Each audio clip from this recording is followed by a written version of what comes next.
আমার নিয়ে ফেসবুকে পোস্ট করেছে, পুলিশের একজন এসআই সে আমার নিয়ে ফেসবুকে পোস্ট করে, মানে চ্যালেঞ্জ করে, তারা ধরতে পারবে না। শুনছি আর আবার এই বিভিন্ন তদবির টদবির করে এরা চাকরিতেও ঢুকছে, ডিবি, তারপরে রাব্বানি, গোলাম রাব্বানির ভাই পর্যন্ত এখনো পুলিশে চাকরি করে।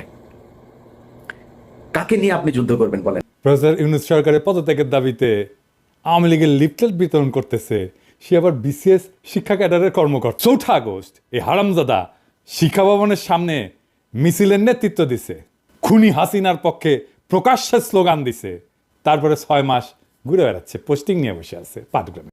এইগুলাক জিটে দেখবেন, সেটি দাবরানি দিবেন, কোথাও এদের দাঁড়াবার দিবেন না।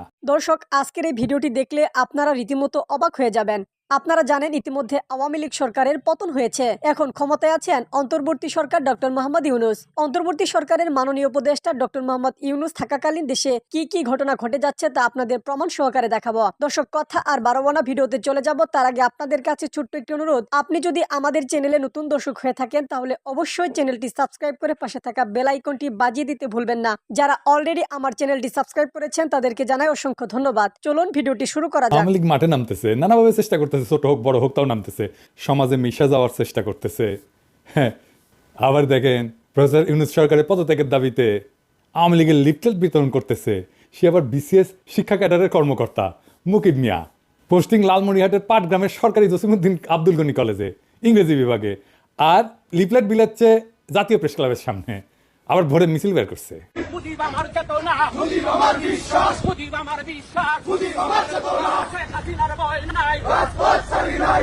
স্লোগান আবার দিচ্ছে ওই মুকিম, ওই ছাত্রলীগের কেন্দ্রীয় কমিটির সাবেক গণশিক্ষা বিষয়ক সম্পাদক ছিল। এইগুলাক জিটে দেখবেন, সেটি দাবরানি দিবেন, কোথাও এদের দাঁড়াবার দিবেন না। এটাই হইতেছে এখনকার স্ট্র্যাটেজি। 4 আগস্ট এই হারামজাদা শিক্ষা ভবনের সামনে মিছিলের নেতৃত্ব দিছে, খুনি হাসিনার পক্ষে প্রকাশ্যে স্লোগান দিছে, তারপরে 6 মাস ঘুরে বেড়াচ্ছে, পোস্টিং নিয়ে বসে আছে পাটগ্রামে যায়।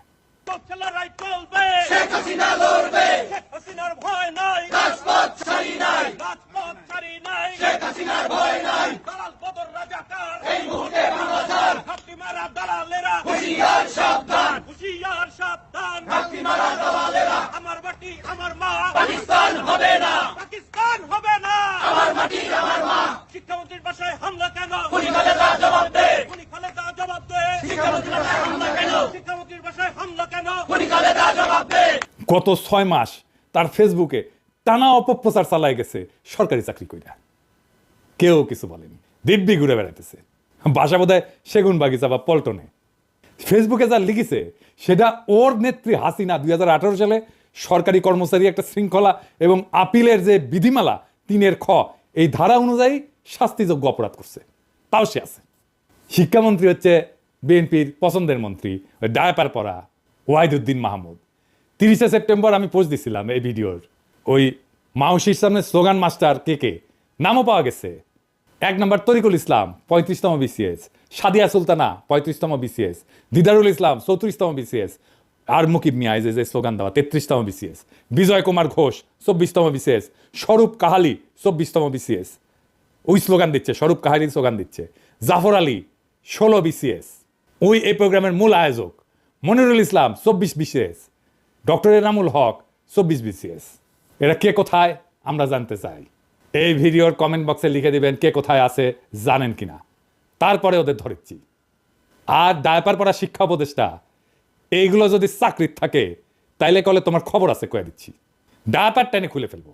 এর মধ্যে এই যে মাসুম রেজা ডয়েসে ভেলেকে সাক্ষাৎকার দিচ্ছে, দিতেই পারে, কিন্তু শেষে কি কইছে দেখেন, কইছে আমরা যে ছাত্রদের বৈষম্য বিরোধী আন্দোলন করেছিলাম, বৈষম্য দূর করার কথা বলেছিলাম, তার সুযোগ নিয়ে এমন এক শক্তি চলে এসছে যা সম্পূর্ণরূপে বাংলাদেশ বিরোধী, যে বাংলাদেশের স্বাধীনতা মূল ভিত্তি যেগুলা সেগুলার বিরোধী। এইগুলোকে যদি আমরা প্রশ্রয় দিতে থাকি আমরা তাহলে সামনে বাংলাদেশকে হারিয়ে ফেলা ছাড়া আর কিছু দেখি না আমি। হ্যাঁ, ওই করেছিল বৈষম্য বিরোধী আন্দোলন। গপ্প মারাও মাসুম রেজা আমাদের সমসাময়িক, আমার কয়েক বছরের সিনিয়র হবে, একই সাথে ছাত্র ইউনিয়ন করতো রাজশাহী বিশ্ববিদ্যালয়ে। হ্যাঁ, আপনি করেছিলেন মাজুম ভাই বৈষম্য বিরোধী আন্দোলন। 16 জুলাই পরে তো শীত নিদ্রা গেছিলেন। হ্যাঁ, অক্টোবরে এসে ফেসবুক গুতাইতেছেন, লেগালেগি সব মুছে দিচ্ছেন নাকি? হ্যাঁ, খুঁটি করেছিলেন বৈষম্য বিরোধী আন্দোলন খাটেত।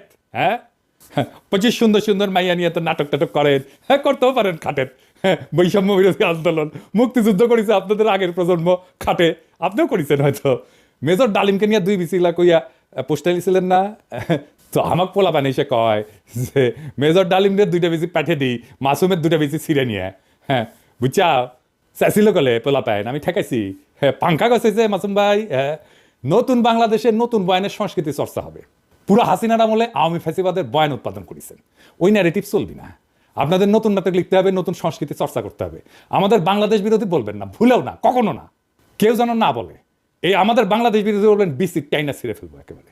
আপনার সাথে ব্যক্তিগত পরিচয়ের সূত্র ধরে বলতে চাই, অ্যান্টিফ্যাসিস্ট শক্তির সাথে আপনাদের অ্যালাইন হইতে হবে। আমার বাবা নাটকের লোক ছিলেন, আমি চাই আপনাদের সাথে কথা বলতে আপনাদের কনসার্ন শুনবো, আর আমাদের এক্সপেকটেশন শুনবেন। আমরা এনশিওর করব নিরাপদ সংস্কৃতি চর্চার। আপনি আওয়ামী বয়ান উৎপাদন করবেন, আবার ঈশা ওটা পারবেন না, করতে দেওয়া হবে না। আওয়ামী বয়ান আমরা ধ্বংস করে দেবই দেব। আমরা পারি কিনা সেটা তো দেখিছেন। আর ভাইবেন না যে এডি বসে খালি আওয়াজ দিই, তাই না? এডি আওয়াজ দিব, ঘটনা ঘটবে বাংলাদেশে। দেখেন চিটাগাঙে স্যাম্পল দেখেছি।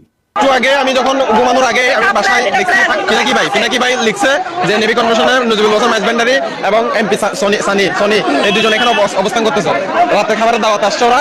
এটা শোনার পরে আমরা এদিকে আসছি, আমি আর আমার ছোট ভাই আইমান, আমরা দুজন এখানে আসছি। আসার পর দেখতেছি আমাদেরকে নৌবাহিনী অসহযোগিতা করছে। প্রয়োজনে শক্তি প্রয়োগ করতে হলে করব, শক্তি প্রয়োগ করতে হবে, কারণ প্রতি বিপ্লবী কর্মকাণ্ড এখনো চলমান। তাই আমাদের লড়াই এখনো শেষ হয় নাই, অনেক অমীমাংসিত ইস্যু আছে, সেগুলো সেটেল না হওয়া পর্যন্ত ক্ষমতার সাথে পাল্টা ক্ষমতার লড়াই হবে। একজন এসআই সে আমার নিয়ে ফেসবুকে পোস্ট করে, মানে চ্যালেঞ্জ করে, তারা ধরতে পারবে না। শুনছি আর আবার এই বিভিন্ন তদবির করে এরা চাকরিতেও ঢুকছে, ডিবি, তারপরে রাব্বানি, গোলাম রাব্বানির ভাই পর্যন্ত এখনো পুলিশে চাকরি করে। কাকে নিয়ে আপনি যুদ্ধ করবেন বলেন? কালকে যদি শেখ হাসিনা বলে যে আমি দেশে ঘুরে যাব, আওয়ামী লীগের লোকজনের জন্য, আওয়ামী লীগ তো কারো তো আপনি ধরেন নাই, কয়টা ধরেছেন আপনি? সব তো এলাকাতে আছে, যদি বলে ধরে যাব। আওয়ামী লীগ এখন বিএনপির পেছনে, জামাতের পেছনে যায় যোগ দিচ্ছে। আপনার কি মনে হয় ওরা বিএনপি করে ফেলেছে, জামাতের আদর্শ নিয়ে নিয়েছে? ওরা তো আওয়ামী লীগই।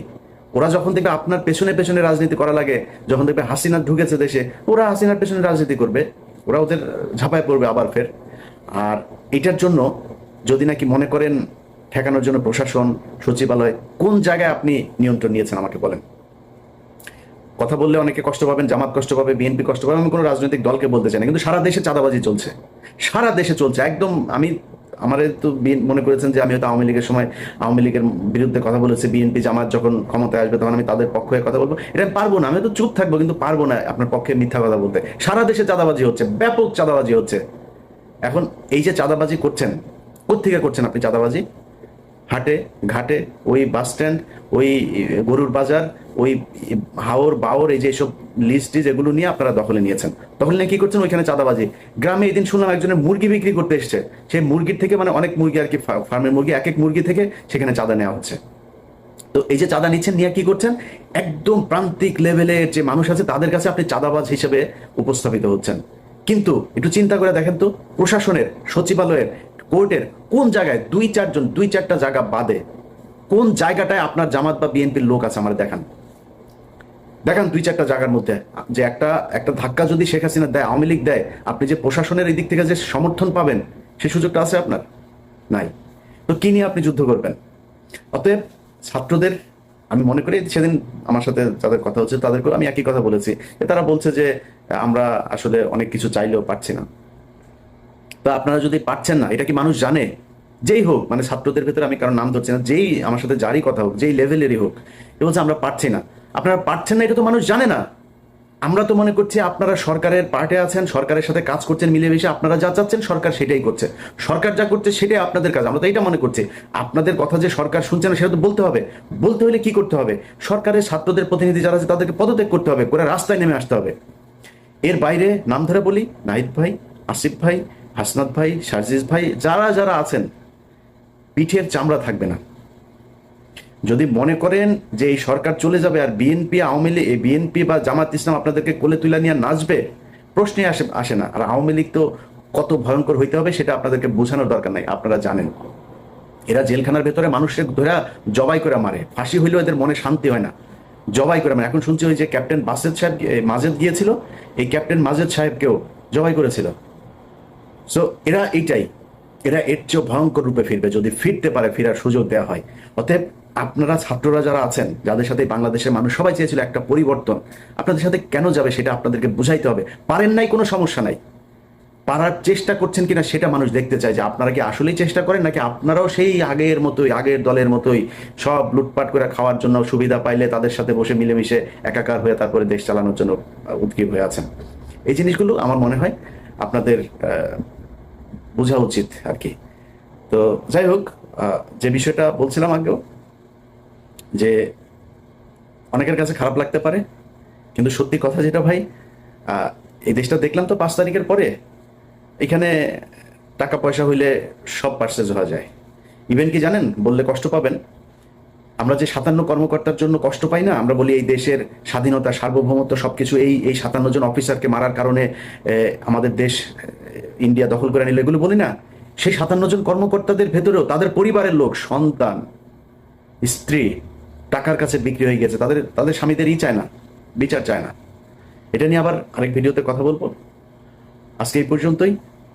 যারা মনে করছেন যে এই টাকা পয়সা ইনকাম করে স্রোতের সাথে গা ভাসিয়ে যে যা যেইভাবে পাচ্ছেন টাকা পয়সা কামায় টামায় নিয়ে টাকা আপনারা অনেক কিছু দিবে, এটা একদিন প্রমাণ হয়ে যাবে।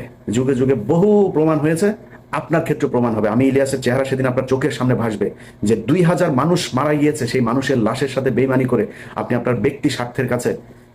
দর্শক, সম্পূর্ণ ভিডিওটি দেখলেন, আশা করি বিষয়টি বুঝতে পেরেছেন। এই নিয়ে আপনার গুরুত্বপূর্ণ মন্তব্যটি অবশ্যই কমেন্ট বক্সে জানিয়ে দিবেন। ধন্যবাদ।